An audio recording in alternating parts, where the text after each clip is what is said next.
So hello student, chapter number 11 area related to circle. Area related to circles पर based क्या concept होता है? छोटे से कॉन्सेप्ट होते हैं, सिर्फ कैलकुलेशन बेस्ड बाकी चीजें होती है। कॉन्सेप्ट क्या एक बार समझ लेते हैं, क्योंकि आपको segment, sector, minor sector, major sector, major, इन चीजों में बड़ी प्रॉब्लम होती है।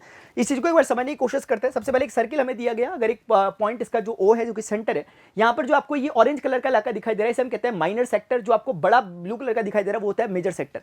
कुल मिला के एंगल डिफाइन करता है कि वो माइनर होगा कि मेजर होगा। अगर एंगल आपका मोर देन 90 टाइप का कुछ है, मतलब ऐसा टाइप का है, यानी तो हम कहेंगे कि वो वाला जो सेक्शन है वो मेजर हो गया। देखने से भी आपको दिख रहा है ये वाला मेजर है ब्लू वाला और ये वाला माइनर है।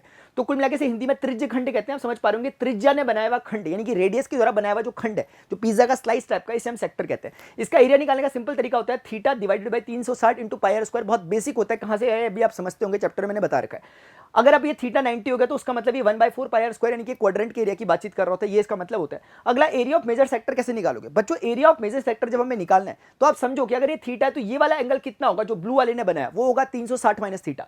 तो कुल मिलाकर 360 माइनस थीटा बटे 360 इंटू पाई आर स्क्वायर, इसका एरिया होना चाहिए। तो उसी चीज को मैंने यहां लिखा हुआ। अगर मैं इस चीज को 360 को स्प्लिट करता हूं दोनों तरफ, तो ये 360 बटे 360, यानी कि कुल मिलाकर 1 minus theta by 360 into pi r square होगा। पाई आर स्क्वायर मल्टीप्लाई होगा तो पाई आर स्क्वायर इससे मल्टीप्लाई होगा तो ये होगा। अगर आप कोशिश करो समझने की, तो पाई आर स्क्वायर पूरे सर्किल का एरिया, उसमें से हम इस माइनर सेक्टर को हटा रहे हैं। तो अगर सर्किल के एरिया में से माइनर सेक्टर को निकालेंगे तो ही तो ब्लू वाला एरिया निकलेगा। तो ये प्रूव भी हो गया एक तरीके से कि कैसे निकलता है।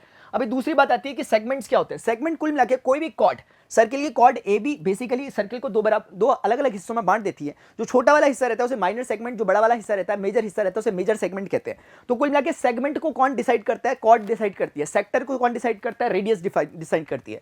अभी इसका एरिया निकालना कोई बड़ी बात नहीं है, बहुत सिंपल सी बात है। जैसे इसको एग्जांपल के लिए मैंने यहां पर दिखाया, if someone is interested to find out the value of this red colour area, इस रेड कलर एरिया यानी माइनर सेगमेंट का एरिया निकालना कोई चाहता है, तो उस केस में वो क्या करेगा? वो यहां से कनेक्ट कर देगा ओ को उन पॉइंट्स के साथ। अभी एक ट्राइंगल टाइप का बन गया। इस ट्राइंगल की खास बात आप समझ पा रहे होंगे कि इस ट्राइंगल में जो एक खास बात देखने को मिल रही है वो ये कि ये भी रेडियस है, ये भी रेडियस है। तो ये ट्राइंगल बेसिकली आइसोसेलेस ट्राइंगल ही होगा हर समय लगभग। अभी आप क्या करोगे? आप सिंपल सी बात सोचो, अगर आपको रेड वाला एरिया निकालना है, अगर आप इस पूरे ग्रीन प्लस रेड एरिया को निकाल पा रहे हो, जो कि कुछ और नहीं बल्कि यही वाली चीज है जिसको आपने कहा था क्या, माइनर सेक्टर। अगर आप माइनर सेक्टर में से इस ग्रीन वाले ट्राइंगल के एरिया को हटा पा रहे हो तो ऑटोमेटिकली आपको रेड कलर का एरिया मिलेगा। कुल मिलाकर के मैं कहना चाहता हूं, ग्रीन प्लस रेड में से अगर आप ग्रीन हटा दोगे तो रेड वाला एरिया मिलेगा, वही हमें निकालना था। इसका मतलब इस वाले एरिया को थीटा बटे 360 पाई आर स्क्वायर हम कर देंगे, उसमें से माइनस कर देंगे इस ट्राइंगल का एरिया, तो हमें रेड एरिया मिलेगा। अभी इसी तरीके से ग्रीन वाला एरिया जो होगा इस केस में, ये वाला भी मेजर सेगमेंट होगा। मेजर सेगमेंट को निकालने के लिए आप सिंपल सा काम कर सकते हो कि जो भी आपका माइनर सेगमेंट निकला, जो भी रेड कलर का एरिया निकला, उसे पाई आर स्क्वायर में से माइनस कर दो, you will get the result. इतना ही है इसका कॉन्सेप्ट। बस बाकी जो बात इसमें काम की रहती है वो है इस पर बेस्ड क्वेश्चन के दौरान होने वाली कैलकुलेशंस।